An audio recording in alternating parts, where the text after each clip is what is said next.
Ever bought something you really wanted, only to find a few weeks later, you're already bored of it? Like that Big dumb cups everyone's moms are fighting to get, not because they actually need it, but because it's the thing to have, only to be replaced a few weeks later because the new Stanley Cup has a better color. Or how about those middle-aged adult virgins literally going to war over Pokemon cards, fighting like their life depends on it, only to carefully place them into a card holder and never ever touch them again? Conversely, have you ever stubbed your toe into a table and spit out a bunch of 4-letter words and said to yourself, who the f puts a table there anyway?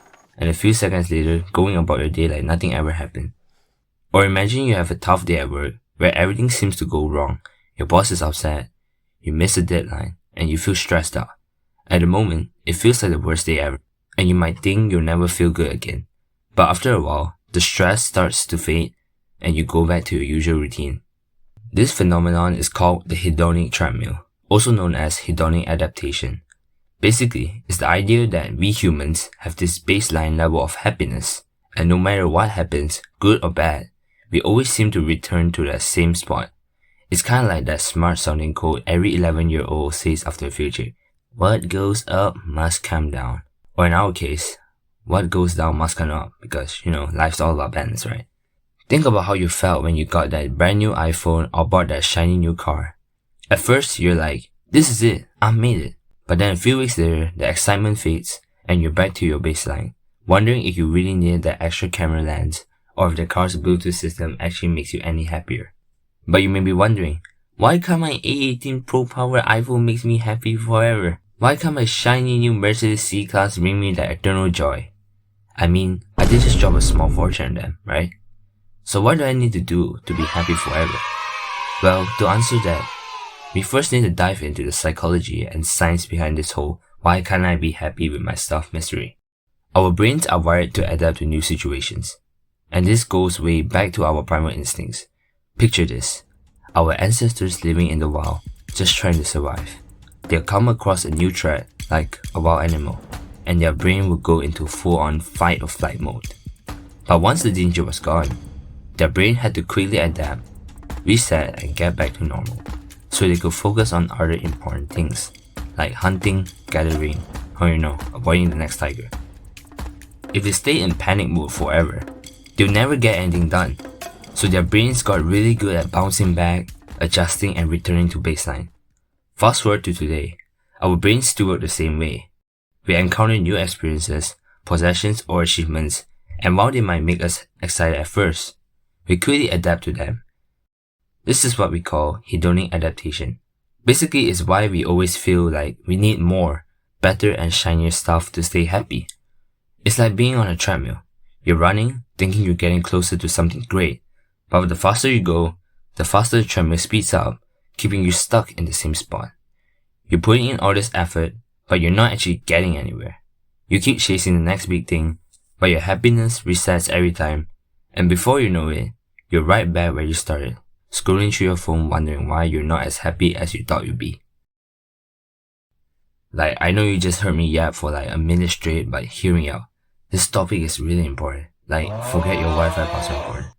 And honestly, a lot of adults, maybe even your parents, or heck, even you, still don't fully get it. I mean, think about it. So many people spend their whole lives running on that treadmill. They wake up, go to work, grind through a 9 to 5, just to buy more stuff that they think will make them happy. But guess what? It doesn't. It's like we're all stuck in this endless cycle of working, spending, and repeating, just to get a temporary high that fades before we even realize it. And that's the whole consumerism trap. Companies know this. They figure out how to make us feel like we need the next thing, the next upgrade, the next trend. But in reality, we're just running faster on the treadmill, thinking that if we keep going, we'll finally get somewhere. But we won't. Not only will this whole I want more approach to life not make you happy forever, but this constant cycle of wanting more, getting it, and then adapting to it can actually lead to feelings of dissatisfaction. And yup, you guessed it, unhappiness.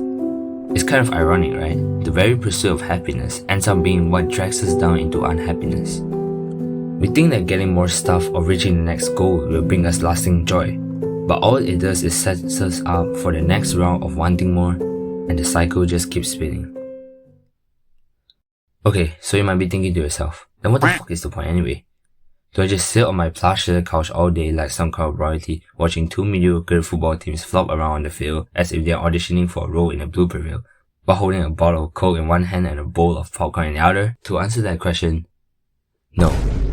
Oh, or should I just travel the entire world, thinking of every bucket list item like some kind of adventure junkie, hopping from one exotic destination to the next, collecting experiences like their rare Pokemon cards, all while suddenly panicking about the fact that I'm probably running out of time before I end up lying on my deathbed?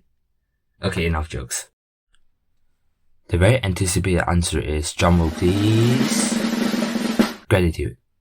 Yup, you heard me right. Gratitude.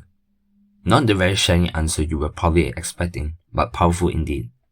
To break free from the hedonic treadmill, we got to start by doing something wildly revolutionary. Being grateful for what we already have. I know, it sounds like a self-help book cliche. But seriously, when was the last time you actually stopped and thought, hey, this couch I'm sitting on is pretty darn comfy. Oh wow, I have a phone that doesn't randomly freeze every 10 minutes. The trick is to stop chasing the next shiny thing and start appreciating the stuff you have already got. Because, spoiler alert, that's where the real happiness lives. In today's fast-paced world, where trends change faster than we can swipe and consumerism is practically a sport, it's easy to forget to slow down and actually show some gratitude. We're also busy chasing the next big thing, whether it's the latest iPhone, the trendiest clothes, or that perfect vacation, that we completely overlook the things we already have. We have been trained to think that happiness is just one purchase or one trend away. But here's the kicker. While we're running around trying to keep up with the next big thing, we miss out on the simple joys of the present moment. It's like we're all in this race, sprinting to the finish line, but nobody's bothered to stop and appreciate the view. Or realize that we've been running past the finish line the whole time. We're so focused on the next milestone, the next achievement, the next thing we need to buy or experience, that we forget to look around and see the treasures already in our lives. It's like being on a road trip, spinning down the highway and missing all the beautiful scenery, because we're too busy staring at the GPS, thinking we haven't arrived yet. But the truth is, the beauty was always there. We just didn't take the time to notice.